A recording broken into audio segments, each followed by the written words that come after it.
मित्रों नमस्कार, मैं हूं राकेश कुमार। आप देख रहे हैं मत अभिमत।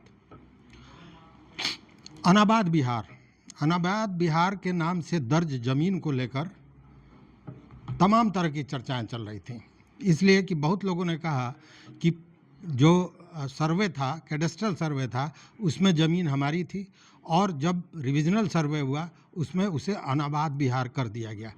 ऐसी कई लोगों ने शिकायतें की और इसीलिए रिविजनल सर्वे पर लोगों को विश्वास नहीं है। लोग कहते हैं कि बहुत सी गलतियां उसमें हुई हैं। अब एक घटना हुई है रोहतास में।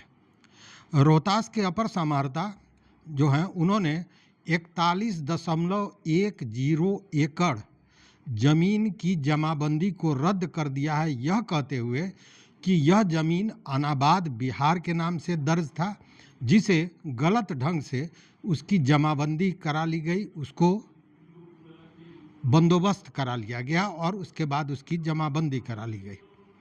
अब यह मामला तो सुनने में बड़ा अच्छा लगता है कि अगर किसी ने गलत ढंग से ज़मीन को कब्जा कर रखा था और अपर समाहर्ता महोदय ने उसको रद्द कर दिया, उस जमाबंदी को रद्द कर दिया, बंदोबस्त को रद्द कर दिया, तो सुनने में तो अच्छा लगता है कि वो गलत किया था उन्होंने। लेकिन अब यहाँ सवाल कुछ और भी है और ख़ासकर सर्वे से जुड़े हुए लोग, एक एक व्यक्ति को ये पूरी बात समझनी चाहिए और अंत में मैं जो एक सवाल पूछूंगा, अपेक्षा करूंगा कि सारे लोग इसका जवाब देंगे।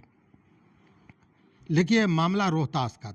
रोहतास के सुअरा थाना संख्या 165 के 55 बंदोबस्तियों की 26.38 एकड़ भूमि की बंदोबस्ती को रद्द कर दिया गया है।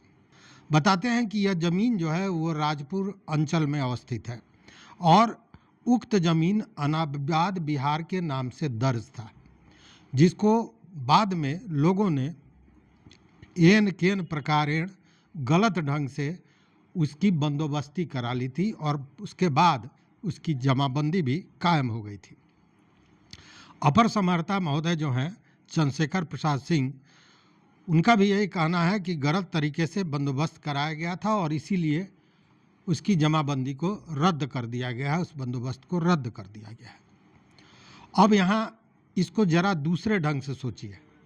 किसी व्यक्ति के साथ कोई दुर्घटना हो जाती है, उसकी मान लीजिए कि मर्डर हो जाता है और मर्डर हो जाता है, उसमें कोई व्यक्ति ए है जो उस मर्डर के लिए जाल बुनता है और बी नामक व्यक्ति को सुपारी देता है कि जेड को मार देना है। वह व्यक्ति मार देता है, उसके बाद उस पर कार्रवाई होती है और कार्रवाई जब होती है तो कानून सबसे पहले उस व्यक्ति को सज़ा देता है और प्रथम दोषी मानता है जिसने उस व्यक्ति का मर्डर किया, और बाद में वो जो षड्यंत्र रचने वाला है, जिसने उस व्यक्ति की सुपारी दी थी, उसको भी दोषी ठहराता है, उसको भी बराबर का दोषी ठहराता है, लेकिन एक नंबर में मारने वाला होता है। अब यहाँ एक सवाल कि जिन व्यक्तियों ने गलत ढंग से, जैसा बताया जा रहा है कि ज़मीन को बंदोबस्त करा लिया था, तो बंदोबस्त गलत ढंग से करा लिया था, खुद तो नहीं किया था, किसी सरकारी मुलाजिम ने किया होगा, कर्मचारी ने, सर्किल इंस्पेक्टर ने, सर्किल ऑफिसर ने, DCLR ने या SC ने, कोई न कोई पदाधिकारी ही उसे बंदोबस्त किया होगा। स्वयं ये जो रैयत थे जिनका रद्द हुआ है वो स्वयं नहीं किए होंगे। तो जिस तरह मारने वाला वहाँ प्रथम दृष्टया दोषी होता है, उसी तरह यहाँ प्रथम दृष्टया दोषी तो वो होना चाहिए जिसने गलत ढंग से बंदोबस्त किया। अपने लोभ में दूसरे ने किया, वह भी दोषी है, बराबर का दोषी है, लेकिन वो द्वितीय पक्ष है, प्रथम दृष्टया, और प्रथम दोषी जो माना जाएगा वो उसको माना जाएगा जिसने वो काम किया। कानून भी यही कहता है, लेकिन बिहार सरकार का कानून कुछ अलग है। जो जनता ने गलती की वो गलती है, जो पदाधिकारी ने गलती की, जो सक्षम व्यक्ति ने गलती की, जो सामर्थ्यवान लोगों ने गलती की, उसे गलती नहीं माना जाता है और वही चीज़ें यहाँ स्पष्ट होती हैं।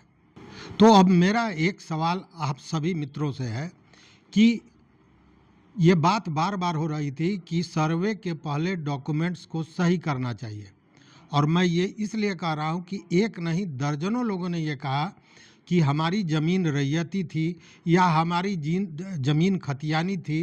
कैडेस्ट्रल सर्वे में वो खतियानी था, और जब रिविजनल सर्वे हुआ उसमें उसको अनाबाद बिहार कर दिया गया। अगर ये ज़मीन उसी तरह का है तो फिर उसको रद्द करने के पहले सरकार को या विभाग को अपना दस्तावेज दुरुस्त करना चाहिए था कि उस समय जो वो सर्वे हुआ था उसमें सही था या गलत हुआ था, लेकिन यह नहीं किया गया। सीधे जमाबंदी को रद्द कर दिया गया, उस बंदोबस्त को रद्द कर दिया गया, और वो इसलिए किया गया, अपर समाहर्ता महोदय ने जो किया मैं उसे भी गलत नहीं कहता हूँ, इसलिए कि उन्होंने देखा होगा कि अनाबाद बिहार है और उसके बाद इसकी बंदोबस्ती हुई है, और जो बंदोबस्ती हुई है उसका तरीका सही नहीं है, वो सक्षम स्वीकृति के बाद या सक्षम पदाधिकारी द्वारा नहीं किया गया है, उसके बाद उन्होंने रद्द किया होगा। लेकिन जो पूर्व से गड़बड़ियां चली आ रही हैं और इसी को लेकर तमाम विपक्ष और लोग भी कह रहे थे कि पहले सरकार को खुद अपनी तैयारी कर लेनी चाहिए थी, उसके बाद सर्वे का काम शुरू करना चाहिए था, और यह भी मामला सर्वे से जुड़ा है। और दूसरी बात यह है कि जिन पदाधिकारियों ने वह व्यवस्था पैदा कर दी जो आज इन परिस्थिति ये कुव्यवस्था में तब्दील हो गया है, उनकी गलतियों से, उनके भ्रष्टाचार के कारण किसी का ज़मीन किसी के नाम से कर देना, एक एक ज़मीन को 3-3 जगह रजिस्ट्री कर देना, ये तमाम तरह की चीज़ें लगातार चलती रही हैं। भूमाफियाओं का दबदबा रहा है, वाइट कॉलर लोगों का दबदबा रहा है, राजनीति में पैठ करने वालों का दबदबा रहा है, जो दबंग हैं उनका दबदबा रहा है, और वो इस तरह का कारोबार करते रहे हैं, और उसमें पीछे जाती है आम जनता जो मासूम है, जिसको ये पता भी नहीं है। तो मेरा ये कहना है, या मैं आपकी से ये क्वेश्चन पूछ रहा हूँ कि इन लोगों का जमाबंदी रद्द हुआ, ठीक है, इसमें कहीं कोई आपत्ति नहीं है, लेकिन जिसने किया गलत ढंग से उस पर क्या कार्रवाई होने जा रही है ये बताना होगा सरकार को, और अगर उस पर कार्रवाई नहीं होती है तो इन लोगों का भी जमाबंदी रद्द करने का अधिकार नहीं है, चूँकि जितने दोषी ये हैं उससे ज़्यादा बड़े वो दोषी हैं पदाधिकारी जिनका काम सरकार के नियमों का पालन कराना था, चीज़ों को संरक्षित करना था। उन्होंने ही अमानत में खयानत किया और उन्होंने ही नियम के विरुद्ध जाकर ये बंदोबस्त किया था। तो सज़ा के पात्र वो भी हैं, और पहले उनको सज़ा मिलनी चाहिए थी, लेकिन उस पर क्या होगा आप भी जानते हैं, हम भी जानते हैं। क्या होना चाहिए और क्या सरकार करेगी, यही आपसे सवाल है। बताइएगा ज़रूर हमारे कमेंट बॉक्स में। मित्रों, अगर आपने अभी तक चैनल को सब्सक्राइब नहीं किया है, सब्सक्राइब कीजिए, लाइक कीजिए, दोस्तों के साथ शेयर कीजिए, क्योंकि मैं इसी तरह के मुद्दे को उठाता हूं जो आम जन से जुड़ा हुआ है। देखते रहिए मत अभी मत। बहुत बहुत धन्यवाद, बहुत बहुत धन्यवाद।